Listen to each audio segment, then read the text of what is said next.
Hello visuals and welcome back to the channel. Welcome back to another spoiler-free film review. This time it's for the just recently watched as of like 2 hours ago, Ant-Man and the Wasp Quantumania. Have you got to say about this film, mate? Or are you just going to sit and stare at the window? Yes, it's official. I'm getting more and more lazy with every video that comes up on the channel because I'm just getting more hoodies. This one just says Marvel, my other one's just the Batman. And instead of getting dressed like a normal adult, just get into the hoodie, do a video, chat to some weird nerds. Because weird nerds are the fucking best. And also, before we get into the nitty and gritty, well, way before, we'll be doing a spoiler-heavy review on the podcast coming up on Tuesday with me and Chris. We can get proper in-depth and talk and analyst analyze as well. It's well in that podcast as well, though, that's coming up on Tuesday. There's going to be a lot of trailers to talk about and stuff to unpack and whatnot. And, of course, on Sunday, we'll have our Last of Us spoiler-heavy reviews for 4 and 5, I think it is, whatever. But anyway, let's talk Ant-Man and the Wasp. Ant-Man and the Wasp, Waspomania. That's the name of the new film. Spoiler free. First things first, right? I understand a lot of people at the minute, and again, it's all subjective, each to your own and whatnot, have an issue with a lot of the new Marvel and MCU projects sort of getting in the way of itself, you know, sort of being its own worst enemy kind of thing. But the last few films, like even Thor: Love and Thunder, I personally adored it. I understand people didn't like it's too much humor. I want to see Thor get back to the nitty and gritty and whatnot. I loved it. And a lot of it is, for me, it's carried by individual performances. And this one is another film that's just absolutely riddled with beautiful performances. And none other than Jonathan Majors, who lately, I turned into a little teen girl when you go see fucking, who would it have been back in the day, like JLS or somebody going, oh my God. Jonathan Majors, for me now, I'm not gay, but I'm just saying, he is absolutely exquisite as Kang the Conqueror. And we will get to Ant-Man, obviously, don't worry. But he is phenomenal. He was great as well as He Who Remains, the different variant of this Kang we've got and whatnot in the Loki series. But he was outstanding. The raw emotion and passion and anger and his own justifications of doing what he's doing and, why he's trying to get out of the quantum realm and stuff like that. He played this part so phenomenally. And I cannot wait to see him going forward. I can't wait to see him in Creed, right? Jonathan Majors. I hope he rocks up in his Kang outfit. I want him to come to the ring in Creed, dressed as Kang. And I'll be like, oh my God, two beautiful bastards, Michael B. Jordan and Kang, Killmonger in fucking Jonathan Majors going, oh my God. I think you get the point. Jonathan Majors is outstanding in this film. He is so ridiculously great, but so is well as returning Paul Rudd, I hope, can't remember her actual name, but yeah, the Wasp, Michael Keaton, not Michael Keaton, that's fucking Batman. Hank Pym, Janet, Cassie, all of these characters were played tremendously. MODOK's an interesting one in this film because he had the kind of arc in this particular story that I wouldn't expect him to take. I mean, he was great, and I love seeing MODOK. The big face, I was always worried when they reveal the big face in live action, how it's going to look and how it's going to play. I will admit, it did look a little bit iffy when he had his like full mask gear get up on, bang on. But yeah, when they did full face reveal, you're a little bit like, yeah, that looks a little bit weird. It was still great to see MODOK, mental organism design only for killing. If you haven't seen the MODOK TV series, you should definitely go check that out. It's freaking hilarious.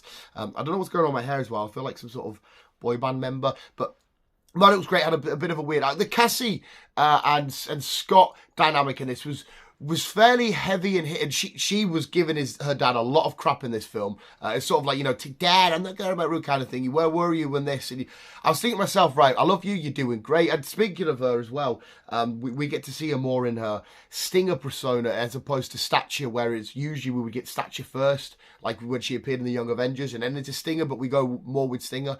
But she's given her dad so much crap in this. But you got to remember, he was away for a while inside of the quantum realm and whatnot.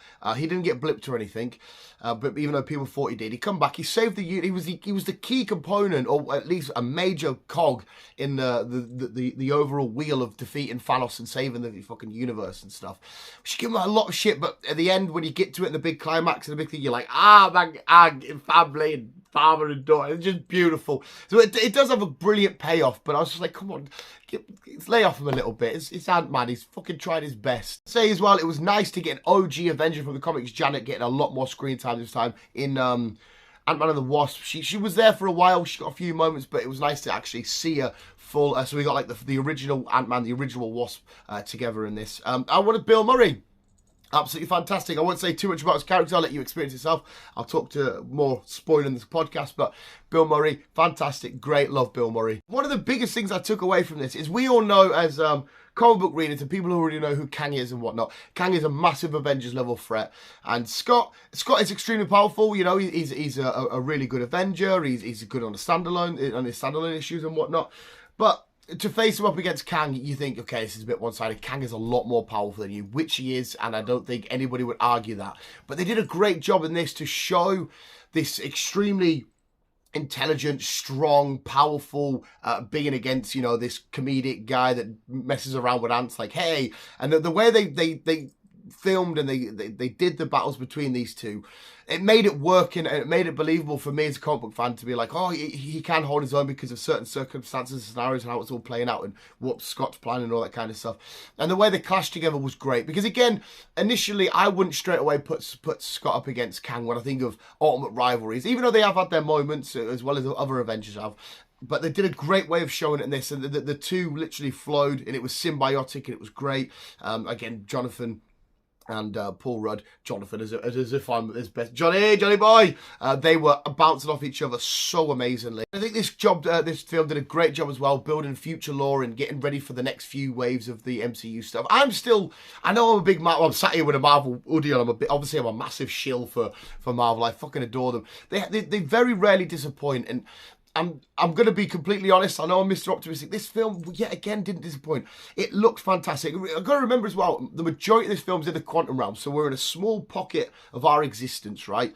But you forget because you're down there with them and you feel like the implications, the ramifications of the stuff that's conspiring down here. And these big words I'm using correctly because they're just flowing. And I don't know if I'm talking shit, but you know, the situations that are playing down in this small little part of Earth, you feel the ramifications on a much grander scale. You feel like it's just as big as a galaxy. It's absolutely great. The weird creatures and monsters and things that we see down there, awesome.